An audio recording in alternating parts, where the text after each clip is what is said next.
여러분, 고래의 노래를 들어보신 적 있으신가요? 고래는 종마다 조금씩 다른 소리를 내는데요. 대왕고래는 사이렌 소리,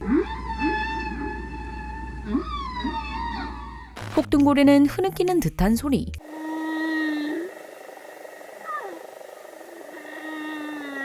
향유고래는 딸깍하는 클릭음, 범고래는 강아지가 낑낑거리는 거랑 좀 비슷하게 들려요. 물론 이는 단편적인 예시기에 실제로는 더욱 다양한 울음소리를 내지만요. 고래는 노래를 통해 짝을 유혹하거나 새끼를 부르거나 동료에게 사냥감에 대한 정보를 준다고 알려져 있습니다. 하지만 고래소리에 대한 연구는 아직 초기 단계라 구체적인 작용에 대해서는 거의 알려지지 않았었단 말이죠. 그런데 해양생물학자들과 컴퓨터 과학자들이 모여 10년 동안 고래소리를 해독한 끝에 고래가 사람처럼 알파벳을 쓴다는 사실을 알아냈습니다. 그 주인공은 지구에서 가장 큰 뇌를 가지고 있는 향유고래. 이 친구는 앞서 들은 것처럼 모스보어와 같은 소리를 내는데요. 그런데 이 울음소리가 딱 들었을 때 뭔가 의미가 있어 보이잖아요? 그러니 과학자들은 얼마나 분석해보고 싶었을까요? 먼저 연구진들은 2014년부터 18년까지 카리브해의 이곳저곳을 돌아다니며 향유고래의 소리를 수집했습니다. 고래들이 바닷속을 돌아다니는데 어떻게 녹음해요? 과학자들은 400여 마리로 구성된 무리를 타겟으로 삼았는데요. 이 중 60여 마리에게 마이크를 부착했습니다. 이렇게 흡입컵을 이용해서요. 그 결과 8719건의 녹음 파일을 얻을 수 있었죠.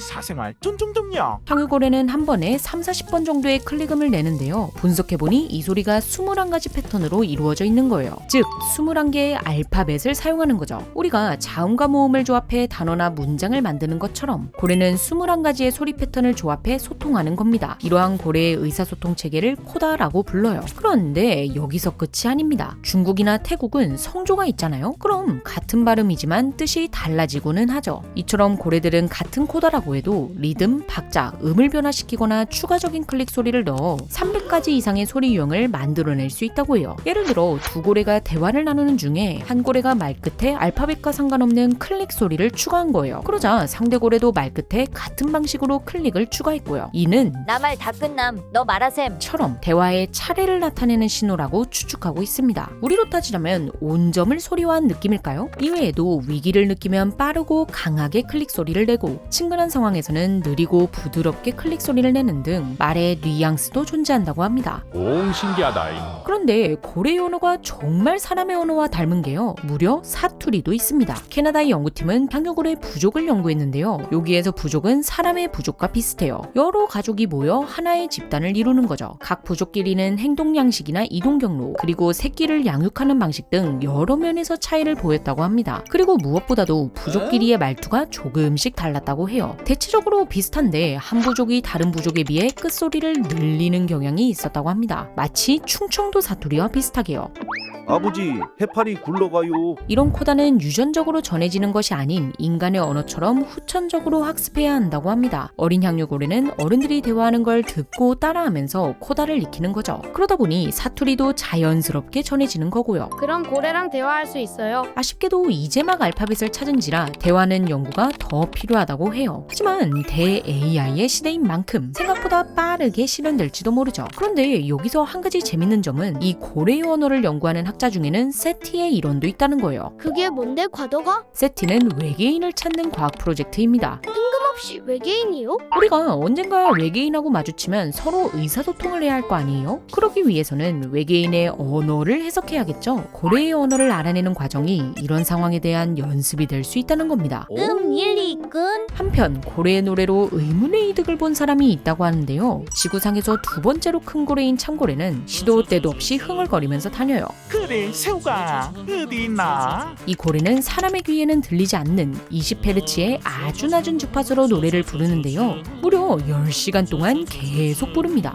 안 힘들어? 15분에 한 번꼴로 쉬기는 쉬는데 이게 숨을 실어 수면 위로 올라오기 때문이라서요. 사실상 계속 흥얼거리면서 다니는 거죠. 이런 즐거운 고래와 달리 한쪽에서는 해양 과학자들이 머리를 싸매고 있습니다. 과학자들은 해양 지형을 파악하기 위해 에어건으로 음파를 쏘는데요. 아무래도 깊은 바닷속을 들어갈 수는 없다 보니 에어건을 쏜 뒤 반사된 파정을 해저 지진계를 통해 분석하여 지질 구조를 파악하는 거죠. 그런데 그런데 여기서 문제는 이 인공음파가 소음이 너무 크다는 점이에요. 그러다 보니 해양 생태계를 파괴한다는 비판이 계속해서 따라왔죠. 어느 정도길래요? 이게 물고기들 입장에서는 로켓이 이륙할 때의 소음과 비슷하다고 합니다. 아후 이건 좀 선을 시계 넘었네. 그래서 과학자들은 조사를 하기는 해야 하는데 어쩌지? 라고 고민하고 있었어요. 그때 마침 지나가던 참고래의 흥얼흥얼 소리가 탐지기에 감지됩니다. 그런데 놀랍게도 고래의 노랫소리가 인공음파와 비슷한 역할을 한 거예요. 그래서 과학자들은 이 소리를 분석해 해저 지형을 파악할 수 있었습니다.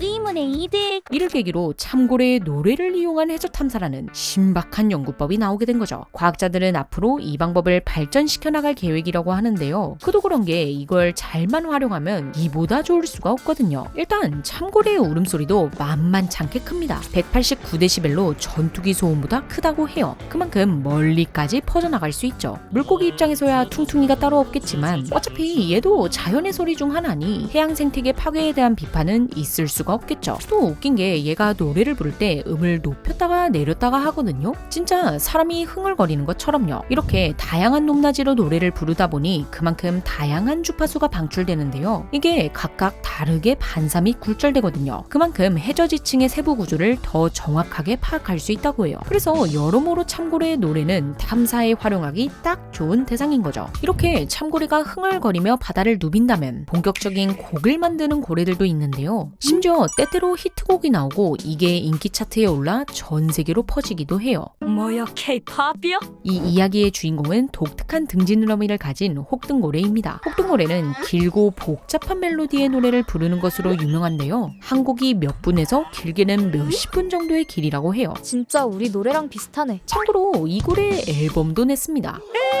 미국의 해양 포유류학자 로저 페인이 1970년에 발매한 이 앨범은 10만 장이 넘게 팔리며 선풍적인 인기를 끌었어요. 그 결과 역사상 가장 많이 팔린 환경 앨범에 당당히 이름을 올렸죠. 막상 혹등고래는 이 사실을 모르겠지만요. 이렇게 본격적으로 곡 작업을 하는 건 아니겠지만 우리도 시대에 따라 유행하는 노래가 바뀌는 것처럼 혹등고래의 노래도 세대가 지나면서 조금씩 변하는데요. 그러다 간혹 무리 내 유행하는 히트곡이 등장할 때가 있어요. 그런데 또 글로벌 시대 아닙니까? 이 히트곡 유행은 한 무리에서 끝나지 않고 전 세계로 퍼져나가기도 해요. 호주 서부의 혹등고래들 사이에서 유행한 노래가 점점 퍼지더니 몇 년 후에는 남태평양의 고래무리들도 이 노래를 부르기 시작했거든요. 히트곡은 아리랑처럼 퍼지면서 조금씩 변형되기도 하고요. 그러다가 또 새로운 히트곡이 등장하면 고래들이 빠르게 트렌드를 따라간다고 해요. MZ고래들도 유행에 민감한 거죠. 혹등고래는 혼자 노래를 부르기도 하고 때때로 주변 고래들과 떼창을 부르기도 합니다. 여기까지 보면 진짜 무슨 사람 같죠? 그런데 우리와 조금 다른 점은 노래를 부르는 건 주로 수컷이라는 거예요. 암컷도 소리를 낼 수 있기는 한데 수컷들처럼 즐겨 부르지는 않는다고 합니다. 과학자들은 수컷이 암컷을 유혹하거나 자신을 과시하기 위해 노래를 부른다고 추측하고 있어요. 뭐 알고 보면 심심해서 부르는 걸 수도 있지만요. 여기까지 고래의 노랫소리에 대해 알아봤습니다. 흥얼거리고 떼창을 부르고 알파벳을 사용하는 모습이 정말 우리랑 겹쳐 보이지 않나요? 만약에 고래가 기록이 가능한 환경에서 살았다면 고래의 문명은 어떤 모습을 하고 있을지 정말 궁금해지네요. 그럼 이 신비하고 친근한 고래의 노래가 오래오래 지구에 울려 퍼지기를 바라며 지금까지 몽구였습니다. 시청해주셔서 감사합니다.